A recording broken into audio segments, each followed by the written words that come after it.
Your sheet here. Give it up, everybody, for Chris Hasenauer. Right. What is up, Helium? How you doing, Buffalo? Yes. What's up? What's up, everybody? Smiling faces. How are you? Good. Listen, I'm not a conspiracy theorist. I'm not like trying to spread conspiracy theories. I don't subscribe to any conspiracy theories. But Celino killed Barnes, right? That's what happened. Definitely what happened. Right? It was like COVID was over, then the plane crash, and then like all of a sudden Celino's up there like injured? Plane crash? Seriously, and then I don't know if you've seen the billboards, but then they got the Barnes mummy up there. Right? He looks like a Scooby-Doo villain, like you're just gonna take his Celino the whole time. Well, I'm glad you guys laughed at that joke. Some people didn't like it. I thought everyone was gonna hate it.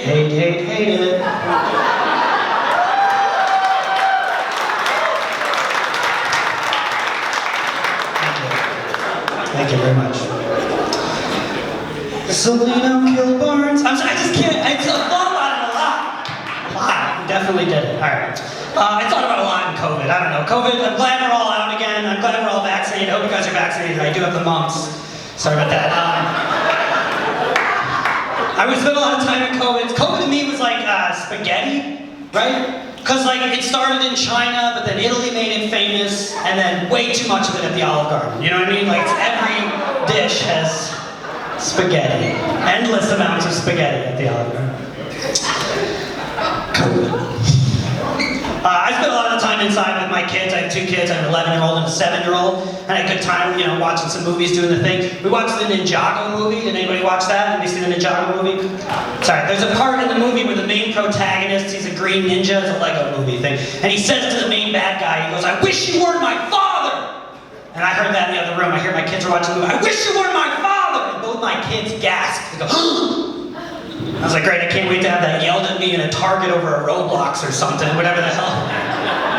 "Wish you were my dad." It's a toy. It's a toy, and I also wish that sometimes. Secretly I do. I don't know, I tried to better myself over the pandemic. I got into crystal healing. Anybody in here into crystal healing? Some people. I didn't have luck with all the crystals though. Just this one meth. Did you try crystal meth? That was awesome. Just so much energy. Just energizing all day, every day. Except for like 4 days. That and pink rose quartz. I don't know, those two seem to do it for me.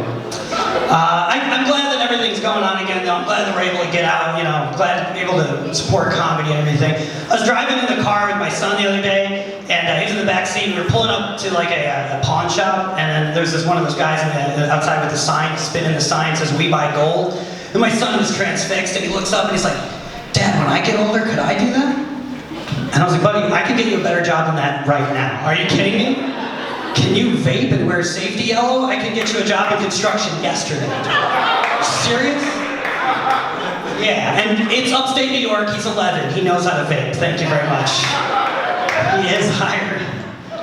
I'm kind of like worried about the kids, you know, growing up, doing everything, and giving them the best, you know, opportunities I could growing up and everything like that. But it's weird because like I never worried about my daughter like I did my son. My daughter, the reason is because when she was 3 years old, what happened? We were eating lunch one day, and I said, "All right, guys, it's time to go back to mom's." And they were like, "No," you know. And I was like, "Oh, I'm such a good dad." They ran into the other room.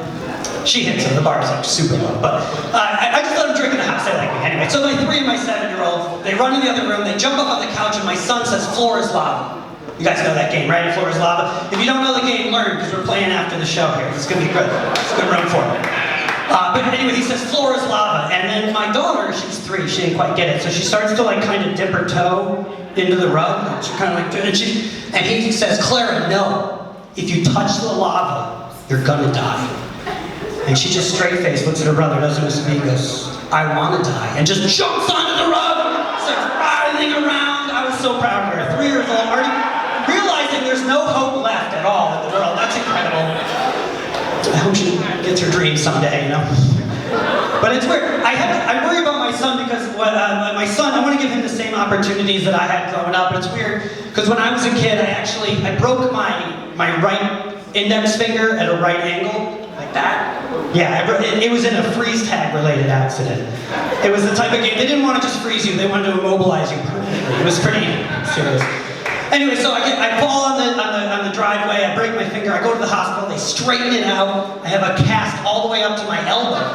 And I couldn't write anything for 8 months. So I go to school and I can't write, I can't do anything. So I started writing with my left hand. And I actually became ambidextrous. And it opened up a lot of doors going forward, like just bilateral painting, thinking outside the box. It was amazing, you know? And so I'm thinking about breaking my son's hand. Kind of a risky parenting move for some of you, but positive reinforcement's bullshit. You should definitely hit your kids, for sure. All right, guys, I'm Chris. Thank you very much. Give it up.